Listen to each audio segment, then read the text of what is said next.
ఒక మనిషి చనిపోయిన తర్వాత అతని ఆత్మకి ఏమవుతుంది? అది ఎక్కడికి వెళుతుంది? స్వర్గానికా, నరకానికా, లేక ఇంకేదైనా భయంకరమైన దారిలోనా?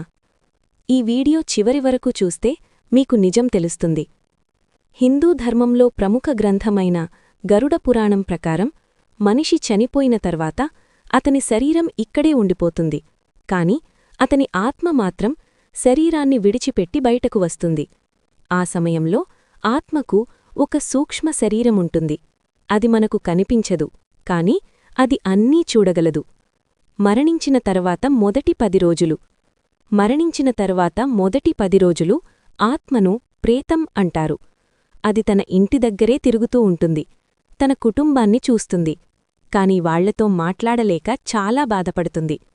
అందుకే మనం పిండ ప్రదానం చేస్తాం. అది ఆత్మకు శక్తినిస్తుంది. 11వ రోజు నుంచి ఆత్మ తన తదుపరి ప్రయాణానికి సిద్ధమవుతుంది. 13వ రోజు తర్వాత అది ఈ లోకాన్ని పూర్తిగా విడిచిపెడుతుంది. యమలోకానికి ప్రయాణం. ఆత్మను యమధర్మరాజదూతలు తీసుకెళ్తారు. ఈ ప్రయాణం చాలా కష్టంగా ఉంటుంది. మండే వేడి, తీవ్రమైన చలి, ఆకలి, దాహం. ఈ ప్రయాణం సుమారు 1 సంవత్సరం పడుతుందని చెబుతారు. కర్మ ఫలితం. యమలోకానికి వెళ్లిన తర్వాత ఆత్మ చేసిన పనులన్నీ లెక్కవేస్తారు. మంచి పనులు పుణ్యం, చెడు పనులు పాపం. స్వర్గం లేదా నరకం.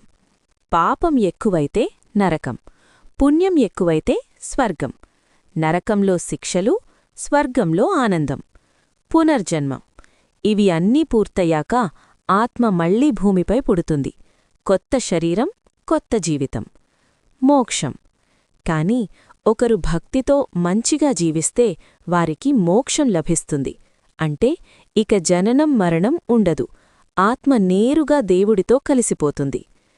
మన జీవితం ఎలా జీవిస్తున్నామో అదే మన మరణం తర్వాత ప్రయాణాన్ని నిర్ణయిస్తుంది. కాబట్టి మంచి పనులు చెయ్యండి,